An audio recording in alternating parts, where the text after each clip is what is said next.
Welcome to Latent Treasures, a uniquely uplifting podcast filled with inspiring guests to brighten your week.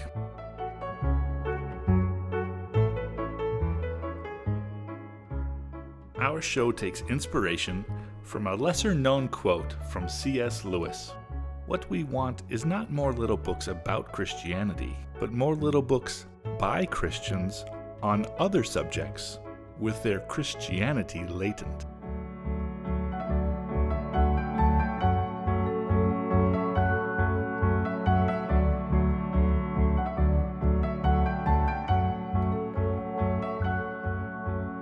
While I love books, this is 2020. And let's face it, audio is a lot easier to produce. But you are more than welcome to think of our little podcast as a bunch of little books about various topics, lived by ordinary people. But these people are quite extraordinary in the way their faith drives them and fuels their journey. Journeys on which they're making profound impacts on everyone around them.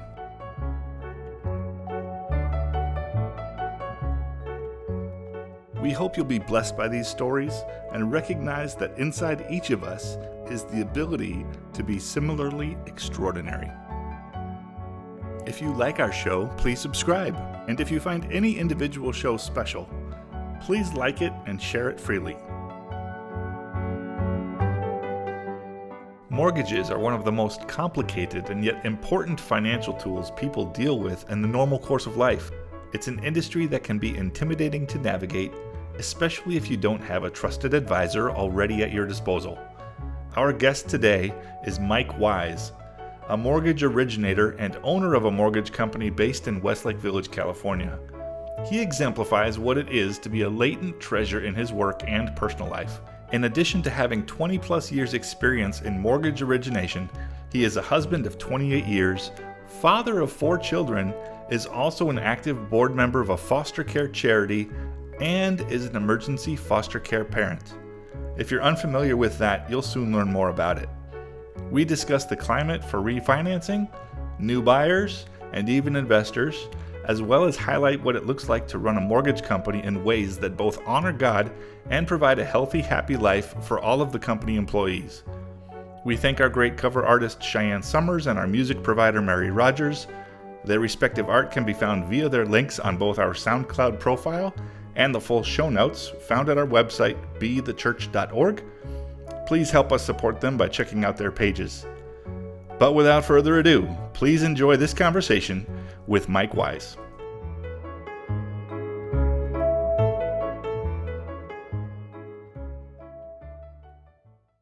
All right, well, welcome, Mike Wise. Thank you for joining us on our podcast today. Awesome. Pleasure being here, Chad. Yeah, so as I told you before, when I kind of introduced the concept of this podcast to you, we love to highlight the people that we know and who are referred to us who do a phenomenal job of kind of living their life guided by their faith. And to see the impact that has both professionally within their family, their social circles, as well as, just the community around them at large. And I've known you for quite a while. We were on a board together.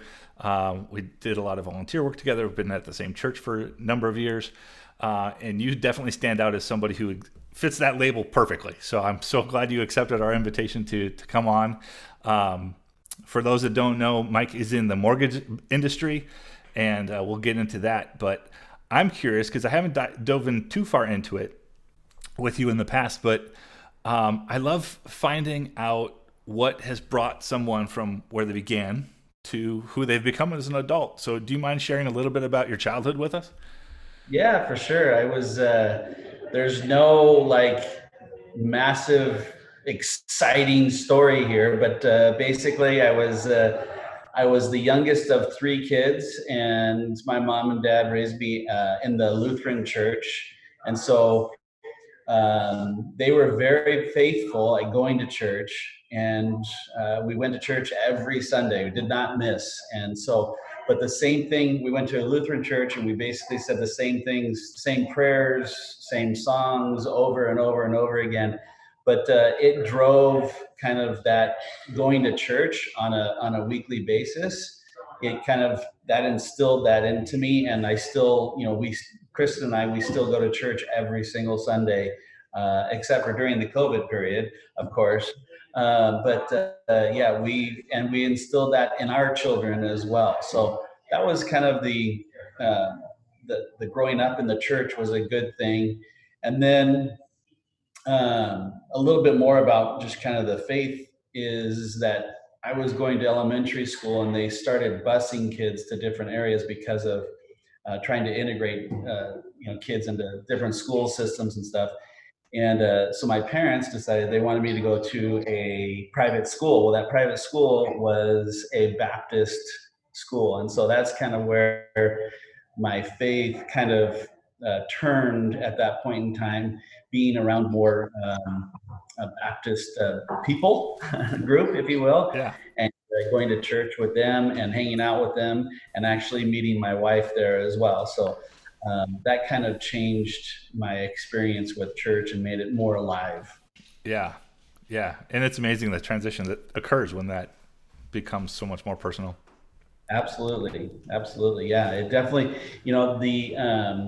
the personal aspect of it, it was fun to see just other people and experience what I saw them experiencing, and so that's what I wanted. Yeah. So was that what age group, what age level roughly was that? That was junior high, so Okay. like ninth, eighth, ninth grade. Yeah. Okay. Very cool. Yep, And yep. you met your wife that early too, or was that like high school or? That was yeah, I was in ninth grade and she was in 10th grade. So yeah, that's where we Ah, very nice. Very started. nice. Yeah. So you We've met her I've then. Did known you start dating then? No, well, we started dating when she was a senior. So about 2.5 years later, that's when we started dating. So we Okay. did 6 years basically through my senior year of high school, all of college, and then we got married right after that. Wow. No hiccups. No, well, obviously there's hiccups. I mean, no time apart. No, that's Okay. Okay. right. That's That's that's right. awesome. I know a handful of people in that category that have literally been together since high school or middle school, and Yeah. it's so rare. That's awesome. That's cool to hear. Yeah. So it's 28 years this year plus 6 years of dating. So Wow. We good won't do time. that math. It's too. Yeah, exactly. That's what computers are for. No. Very very cool. Okay, so early on, your fundamental foundation of faith was instilled both by your parents as well as your experience with school and the Baptist church, which is awesome. Yeah. Educationally, were you thinking of, I want to grow up and be in mortgage banking? Well, no, because that's what my dad did. And so, Okay. yeah. So, even my kids today are like, no, I don't want to be in the mortgage business. That's dad works too hard. Um, but yeah, my dad was in the mortgage business for probably the same like 20 years, all through my growing up. And obviously he did, not obviously, but he did really well in the mortgage business and had a good life. And uh, like I said, to do a lot of fun things as children because of being in his family. But I didn't really want to go into the mortgage business. But at the time when I graduated from college and got married, we there wasn't it wasn't a very good job market at all. So I went out on interviews, tried to find different jobs and do different things, and I couldn't find anything. So finally, my dad offered me a job, and there I was in the mortgage industry in the family business, and so it kind of just evolved there, and then I've been doing it ever since. Wow. What were you aiming at? Like, what did you study in college? So I went to a small Christian school, and so it was business administration. I got my Bachelor of Science in business administration. So it was a very generic degree where I learned a lot about everything, but nothing specifically. Yeah. May I ask what school that was? It's called California Lutheran University. I I don't know how this is possible. I've known you for years. I I obviously went, maybe not obviously, I went there also, but I didn't know you went there. That's really funny. How did we not know that? So Um, see, because I'm probably a little bit older than you are. Not that much. Not that much. If you graduated in 92, I graduated in 92, yes. okay, that's when I started. So we're not that Yes, far off, but that's I'm an old guy compared to you. well, I appreciate that. Yeah. So okay. So good old Kingsman, and so you ended up in it. And did you kind of adapt to it, or was it something that you still wanted to go find something else to do? No, I just adapted to it. And, one of the things about me is that I'm kind of a creature of habit. And a very hard worker. But once I got into it, my dad gave me opportunities to do certain things and to do more things and to learn more about the business. And so eventually, I just got really just ingrained in it. And it was just in my DNA to kind of be in the mortgage business at that point in time. So Yeah. as you look back, you can go back and go, I wish I would have done this, or I wish I would have done that. But at the end of the day, the mortgage business has been it's done very well for our family. So Yeah. it's been a good business to be in. That's awesome. So name of your company is Capstone Direct, correct? Was that founded by your father, or did you end up establishing your own company after he kind of molded you and groomed you? Yeah. So what happened is that we had a family business, and we sold that business in 2003. And then I worked for the people that bought the business for the next 3 years. And then during the whole 2007 crisis, that business actually went under, and that's when I started Capstone. So Wow. that yeah, so it's a homegrown small business, but it's like I said, it's been very, very good to our family. And as you look back and go, wow, it's been 13 years of doing this. It's been a lot of stress, but it's also just been a lot of fun, and we've been able to do a lot of things. Yeah. Well, tell me a little bit about the whole what motivated it to be sold, your dad's business, and then as you talk about the crisis in the mid to late 2000s, essentially ending that legacy, right? What was that like? Yeah, so that was it was a very interesting time. We were at the time, the business was going really super well.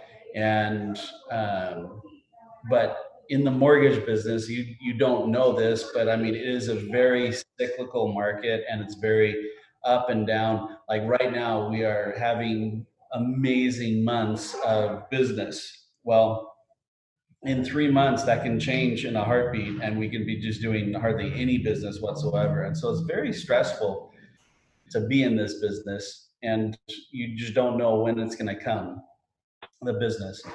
And so, when we had with Oakmont Mortgage, my dad's business, it was getting to a point where we were doing really, really well. And so basically the kids in the business were saying to my dad, like, you got to sell, you got to get out of here. There's too much risk. We're doing, a lot of business, and we're in a lot of different states and so forth. And so at that point in time, it was like, okay, let's get out of the business and see, what happens. And so that was that. And then the right offer for the right purchase price came along. And so it was like, okay, let's bow out of this and get out of the mortgage industry, and at least take the risk off of the table. So we Was that's what we that did. a private buyer, or was that a big group? So it was a venture capitalist firm that Okay. came in and bought us. So yeah, it was, a big personality in the mortgage business came in and bought it, along with the venture capitalists as their kind of their backing. Yeah. Okay.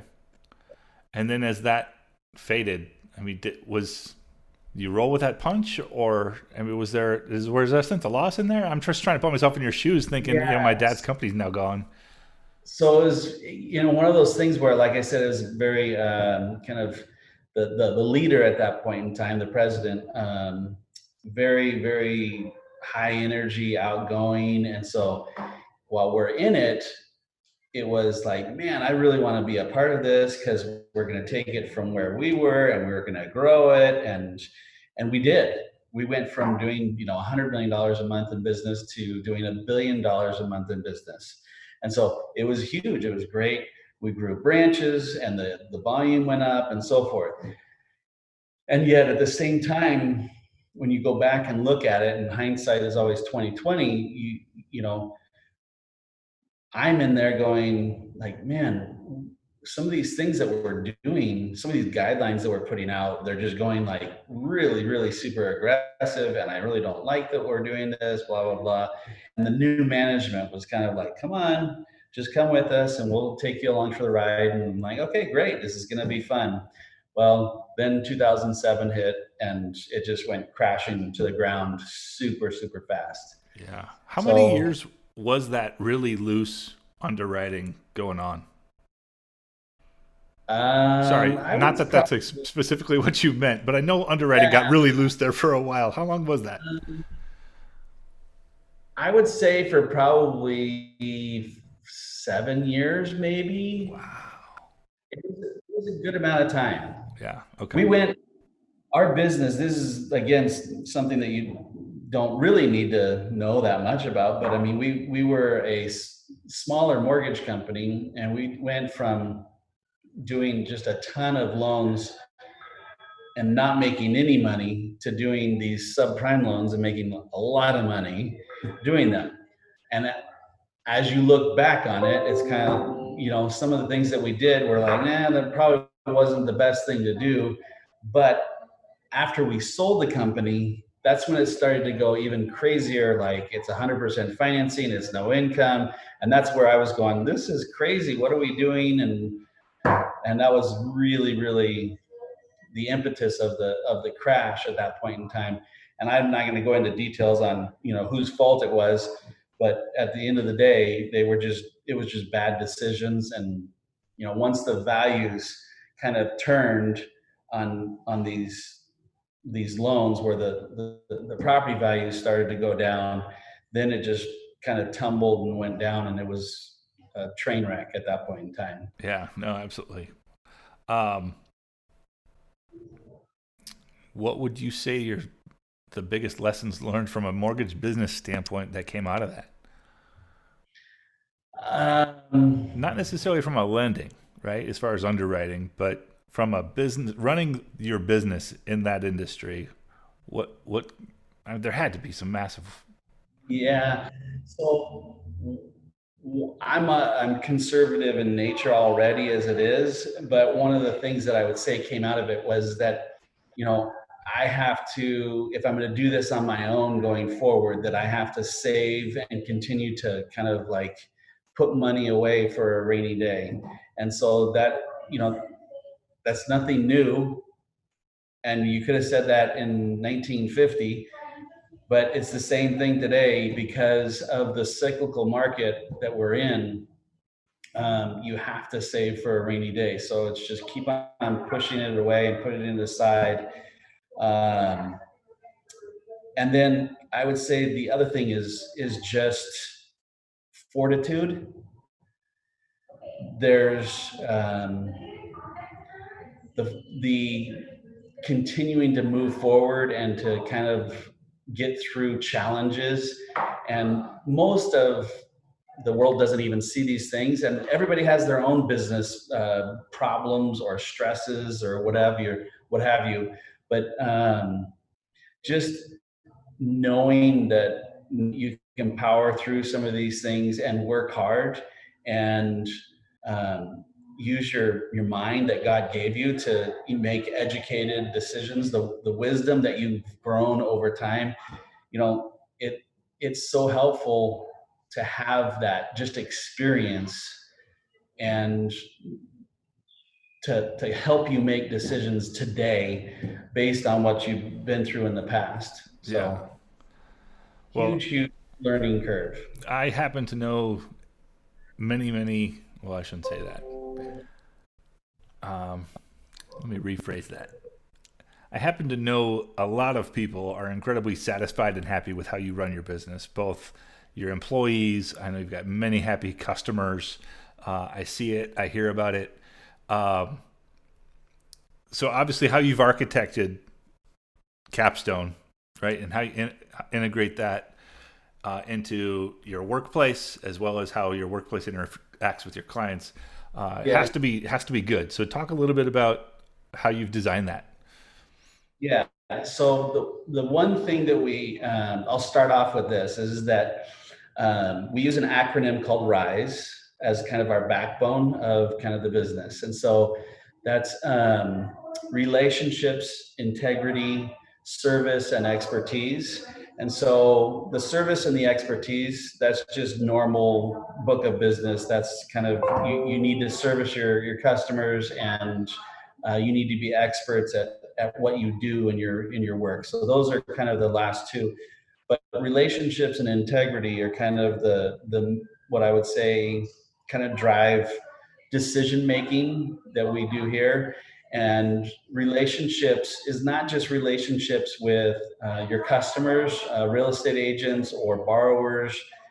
It's relationships with um, me, with the employees, their employees, with their families, with their spouses, so that we can ask, what's going on at home? Are you okay? How's your marriage? What are you doing? That kind of drives. Do you need some time off? What have you? I mean, so that those relationships develop a family, and then we can make better decisions as a family going forward. And so that's the relationship. And then integrity is that's driven by my faith. So I mean, I don't want anybody here to lack integrity. So because if you don't have that integrity, you're not going to service the clients with integrity. And if you can't do that, then that's just not part of our DNA of the company here. And it, if you try and hide something as an employee or a customer, you have to continually try and hide it. And once you keep on trying to hide it, the problem gets bigger and bigger. So I'm all about the truth, and just like, let's deal with the problem, let's deal with the issue, and move forward with it, and let bygones be bygones, and kind of, we mess this up now, but let's fix it going forward and not do it again in the future. So Yeah. that's just kind of and then one other quick story I would say is on the integrity piece of it is I have many clients that may call up and say, "Hey, Mike, I've heard rates are down," and so we'll take a look at their situation. And there are times when I say, no, just wait, just hang on to what you have. It's good. Just, you don't need to do anything, even though you might get a quarter of a point lower in the interest rate. It's just hang tight and wait and see if they go down further, or you really don't need to spend the money to do this right now, and start the process over. So keep on making your mortgage payment. And people, they're like, who, like, wait, what just happened here? This guy, I'm trying to give him business, and he's telling me not to do anything. And so they get off the phone, and they'll go tell somebody about that. Yeah. And then they'll refer somebody to me on, based on that conversation that we had. Or my employees might be listening to me on the phone saying that. And there was one time where they looked at me and they were like, "What did you just do? Why did you do that? Like, why did you push them away?" Like, well, I didn't want to waste their money or their time. Yeah. So it has an impact on the employees as well. Yeah, definitely good example of leading by example for sure too. Right. And I Yeah. do know people personally who've had that conversation with you, and you've broken down for them quite simply, here's where it's at. I don't think it makes a lot of sense to try and change anything right now. Right. Yep. So that's awesome. That's definitely not a fake story. um, the You heard it. the environment we're in, crazy as can be, right? Yes. I don't know how much. Nobody's got a crystal ball. Totally understand that, and we could go through disclosures all day long. But if somebody, I know a lot of the people that are possibly going to be listening to this could be first time buyers wondering, is now a good time? They could be Yeah. people like you just talked about. Is this a time to refinance? Is this a time to move? You know, maybe I'm given some opportunities to relocate because of being able to work remotely. Is this a good time to evaluate that? And or investors, right? I don't know. They're all different circumstances, so I don't know if there's a blanket kind of idea or response that applies to everyone. But what are you currently seeing the marketplace give signs towards? Right? I mean, rates are pretty low. They're, you know, Fed rates are insane. You Yeah. know, treasuries and whatnot are, you know, Yeah. certainly headlines these days. But in the mortgage world, and I've heard a lot about um, lenders becoming a lot more risk averse in the last 3 to 4 months. Um, Yeah. is there anything you can kind of share currently? You know, we're sitting here June, July, summer of 2020. What things look like now, and or what you think they might. Um, again, not to ask for a prediction, but we got the elections coming up and all the potential craziness that could come up with that. Like, how do you advise people just on a high level right now? Yeah. Wow. There's a lot to that. Sorry. So, I'll talk first about just interest rates in general. Uh, the Fed has basically decided that they're going to leave the short-term rates very, very low for the next couple of years. So that makes the mortgage rates, it doesn't directly affect the mortgage rates, but it does affect them, and it will keep the mortgage rates down pretty low for the foreseeable future. And having said that, they are at all-time lows right now. So I've never been in the business in the last 28 years and seen interest rates where they are today. And so it is a unbelievable time to refinance your house and get a lower mortgage. Either, well, I even wrote some stuff down here to lower your mortgage payment. We're lowering people's payment by anywhere from 150 to 400, $500 per month on their mortgage payment. So it's a great time to do that. It's a great time if you have a bunch of debt and you've owned your house, you've seen the increase in value of your house, and you may have a mortgage that's in the threes or fours, and you might be able to take cash out and pay off that debt and put yourself in a much better position financially. Or you can actually shorten the term. So, you know, you may have seen commercials out there for a lot of mortgage companies that, you know, are pushing a 15-year term rather than a 30-year. And so moving from a 30-year fixed rate loan into a 15-year fixed and paying it off that much faster is another, you know, great option to do that. So again, if you have an interest rate that's over 4%, then it's probably a good time to do some looking at it and see if it's a good time, depending on how long you're going to be in the property, to refinance or not. So as far as purchases are concerned and moving, you know, um, what I'm hearing out there right now with my real estate agents that give me a lot of business is they're even today they said I had 14 offers on one of my listings. So they had 14 people trying to buy this one house. There's just not enough demand out. I'm sorry, there's not enough inventory out there. Interest rates are low. And so when you put those together, you're you're going to have multiple offers on houses because people want to buy those houses. Even as as long as or as early as like 6 to 9 months ago, interest rates were at least a point higher. So I wrote down something on my sheet of paper here that, you know, if you put 20% down on an $800,000 house, you can get 3%, around 3% on a $640,000 loan. Okay.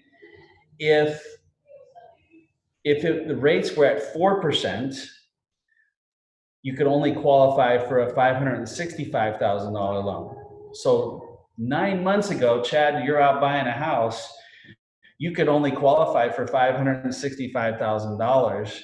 And today, just because of the interest rates, nothing that you did at all, but just because the interest rates coming down, you can qualify for $75,000 more of a house. So if you were tapped out at 800, you can go to 875 now. Yeah. So Wow. looking at a different, that allows you to buy a different house at that point in time. So, and that's the same with a 200 to 275 loan, or 400 to 475. So, I mean, it's the same concept, just based on what you can qualify for. Okay. And have you seen underwriting tighten? Yeah. So the underwriting guidelines. So yes, the biggest thing is credit scores. So in a market that we were in with this COVID and people losing their jobs and so forth, we as an industry kind of we raised the level of the credit scores. And so we would do loans at a 580 or a 620 credit score, and now that minimum has really gone up to 660 credit scores. So we want the higher quality borrowers with the higher credit score. So that's the first thing. And then the second thing that I would say is that self-employed borrowers they've gotten a little bit more conservative or tighten on the guidelines there. So we want to see. Uh, we used to be where we collected the last 2 years worth of tax returns for self-employed borrowers and average that income and so forth. Now we do the same thing, but now we're adding in a profit and loss statement for the first 6 months of the year with 2 months of business bank statements to justify that revenue is still coming in for that self-employed borrower. Because if you own a hair salon or a nail place, or you're a real estate agent, they want to see that you're still open for business and still collecting the same amount of income that you have been, based on the last 2 years worth of your income Yeah. that you're proving to us with the tax returns. Yeah. And are you exposed to a lot of investment buyers? Investors, I don't really have a lot of people that are buying a ton of investments, but I would say this is that the interest rates again are really super low, and so if you can get in now, this is where I would say it's tightening a little bit. But if you have 25% for a down payment on an investment property, you're going to get a really attractive interest rate, which means that your payment is going to be very low, and you will be able to cash flow on that property. It's a little difficult in California always, just because the values are so high, but it really helps a ton with the low interest rates Yeah. to do that. That's awesome. Well, that's Yeah. I appreciate the market update. Yes. Yeah, I'm good. I knew there was a lot going on. I don't get a chance to talk to mortgage bankers and mortgage originators very often, so Yeah. I appreciate the insight there. Yeah. Um, how many people are on your team right now at work? So we've got there's about, now let's see, about 18 people that, like, operations, Okay. and then I have about 10 salespeople. Oh, great size team. Yes, Very yes. good. A And little stressful. a little stressful, but I hear, unless they're lying to me, I hear that they're generally speaking quite happy being there. So you must be doing something right. Yeah, well, we try and do that. We try and create an atmosphere at the office that is. We have a very open office, and we're always talking with each other and stuff. So it's a very open. And I would say this is that we've adapted, just like everybody has. We have a lot of people working from their house right now, and some people working here in the office. But it is. We don't use Zoom, but we use Microsoft Teams, and we have a daily huddle call every morning just to kind of go over some things and make sure everybody's on the same page. And so it's very interesting the changes just in the way that we do our business of how to kind of make sure our business flows properly when people are working from their houses. So it's very, very different for sure. Yeah. Tell us a little bit about how you guys are also impacting. I know you guys do a ton in the community around you. You guys are not just, a mortgage company making money and Yeah. paying your employees. You guys are very connected to the community around you. I'd love to hear a little bit about that so our listeners can hear. Yeah. So I would say this is that so I have four kids of my own. They're grown with 20, 22, 24, and 26 or thereabouts. I can't remember. But then so we've kind of been in the community for quite some time, but we have one of the main things that we do is we're on the board of Raising Hope, which uh, is in the foster community, and you know a lot about that just because we were on the same board.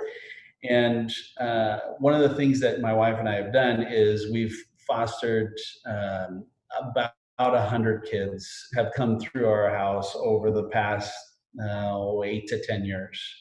So it Time so goes it's fast. Time goes fast.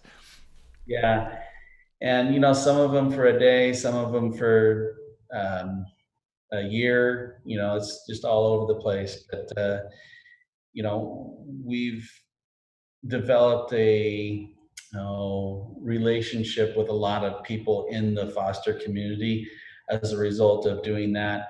And you know, it's had an impact on a lot of people, I think, as well. And so that it when you think you're going to go home to an empty house, in our house it's not ever empty. So the kids don't seem to go away. They keep on coming. Yeah, and So tell our listeners a little bit about why that number's so high, right? You are not just a typical long term uh, foster family. yeah, You guys provide some emergency services as well. yeah. So in the case where there's a some children being taken out of the home, we're one of the first people that the county, Ventura County, calls to kind of get them into a safe place where they know that they're going to be cared for.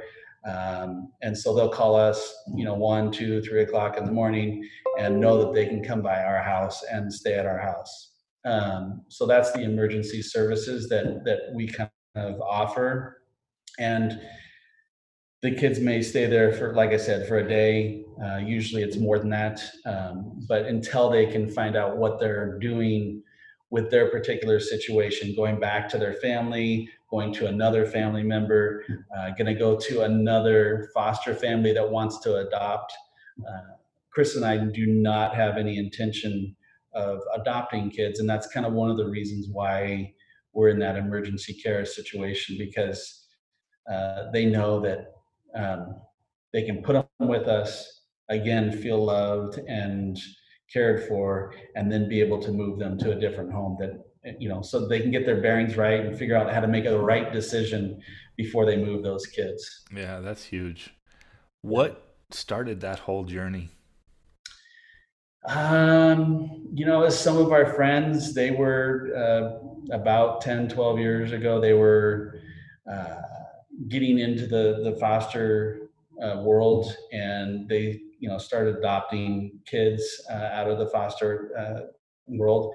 And they kept on coming to us and saying, you really need to do this, you really need to do this. And we're like, well, we're not ready. And there was a point in time where my son came home from high school one day, and he said, we got to do this. And um, started throwing the biblical references at us and all that stuff. And I was like, man. So that was kind of like, okay, let's give it a try. And so Kristen and I, basically, when we decide to do something, we like jump in and go full force at it. And so we went and got licensed. Typically it takes, well, it can take a long time, but we basically tried to fast track it and get it done in like less than a month or something like that. So we had to go through all the classes and so forth. And like before we were even done with that, they called us up and they said, "Oh, we have a 3-year-old," and we're like, "Wow, we don't want to have a 3-year-old, but we'd really like to have a baby." And he said, "Ah, let's go for it." And so we took the 3-year-old. Well, he had a brother, and then so the brother came with us, and then 2 weeks later they called us and said, "Oh, we have an infant. Are you guys ready to take an infant?" So all of a sudden we had 3 kids in our house at one time, and they were all under, I don't know, the age of 4 or something like that. It was kind of crazy, but that was kind of our introduction, and they just like threw these kids at us like right away, and we're like, "Whoa, what's going on?" So it's fun, and it's been a great time. It's very rewarding. It's very sad. Um, so it's not easy, but it's fun as well. It's a lot of work. My wife is amazing with the kids, and so that is a huge benefit.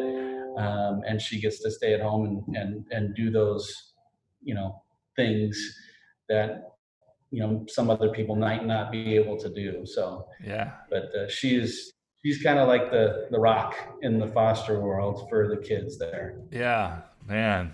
That's well. I certainly want to. I know we've talked about this a little bit offline too, but I'd love to have you guys both back to talk more Sure. about that. I had not known that your children were the catalyst. That's pretty awesome. Yeah. That kind of touches on a thought I was having to ask you next. Is how's that impacted your kids as they've watched this go on for the last 10 years? Yeah. Amazing. So will be uh, they'll be amazing parents when they do have kids, because you know they they know how they were raised, and what we did to raise them, and then they've seen what we can't do as foster parents to maybe discipline kids, and they see the impact of not being able to discipline those kids and what they can get away with, when they're not disciplined. So it is that, and then just holding a baby, feeding a baby. Like most kids just don't have that opportunity to do that, and they were basically parents. They had, for all intents and purposes, they had younger brothers and sisters that weren't theirs, that they were able to be brothers and sisters to. So it was a good time for them. They learned a lot. Yeah. Did they have any rough parts?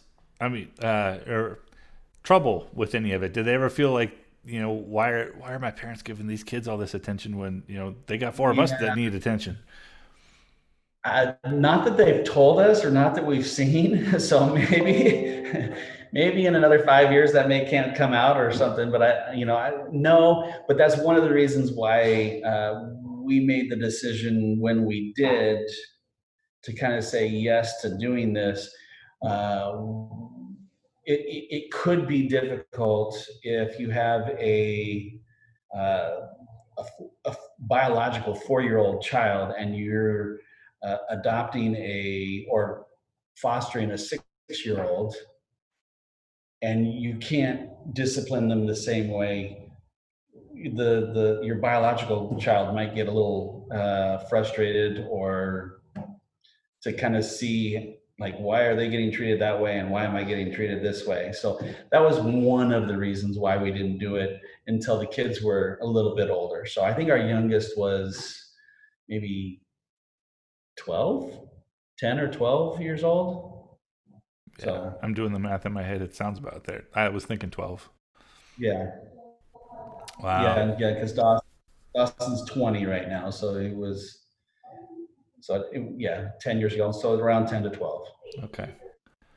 Yeah, that's really curious. I'd love to hear their side of that story too, because Yeah, Just right. all the people contemplating it, all the people who are like, could I do that? And I've got kids already, or just the things to contemplate and hear firsthand from the people in the trenches, so to speak, or who've been there. Um, Yeah, it's a really interesting perspective.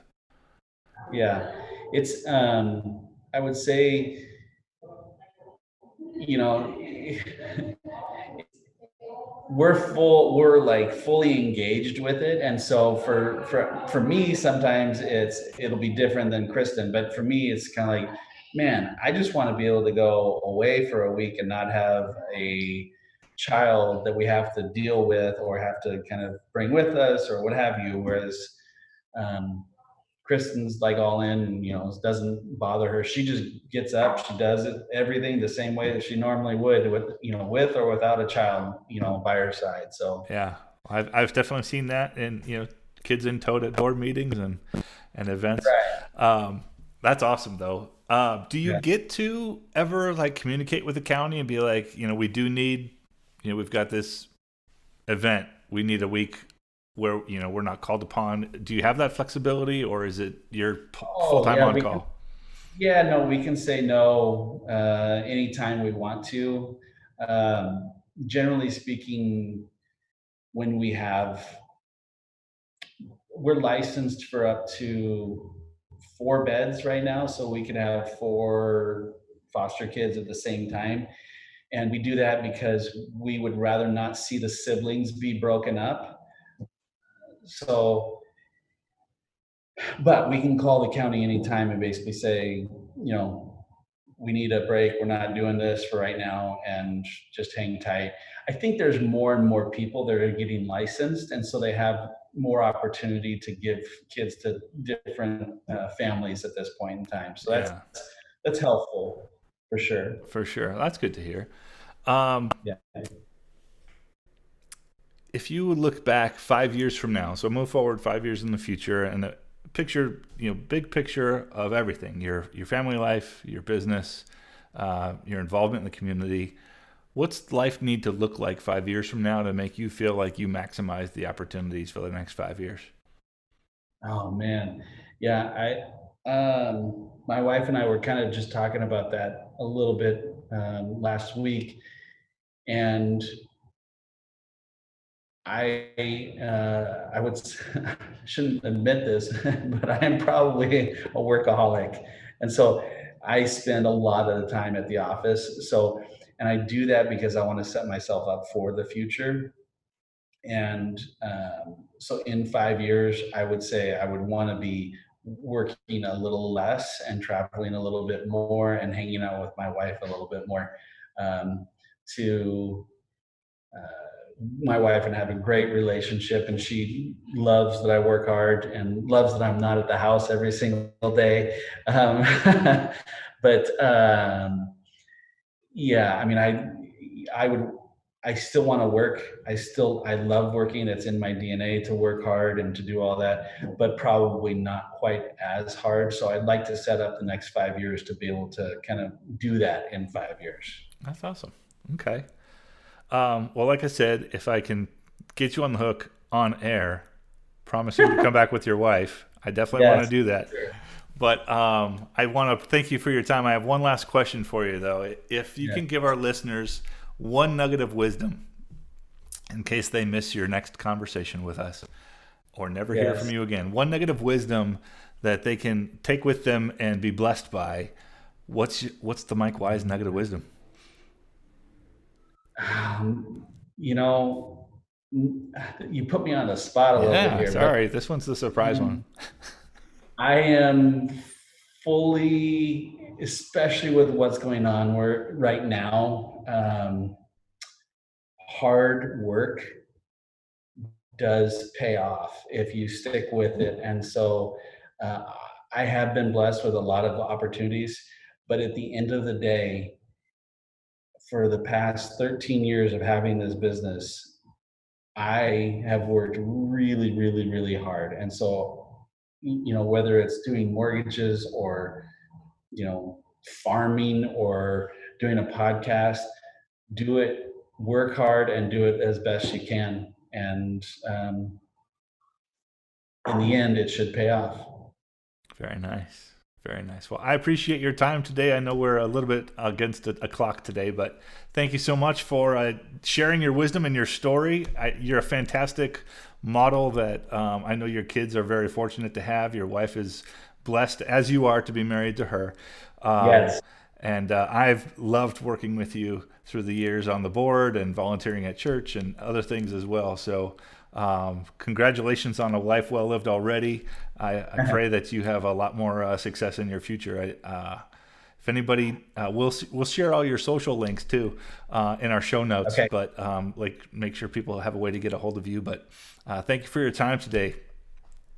Awesome. Thanks, Chad. I appreciate you having me on. All right, we'll talk again soon. All right. Thanks. All right, bye. Bye bye.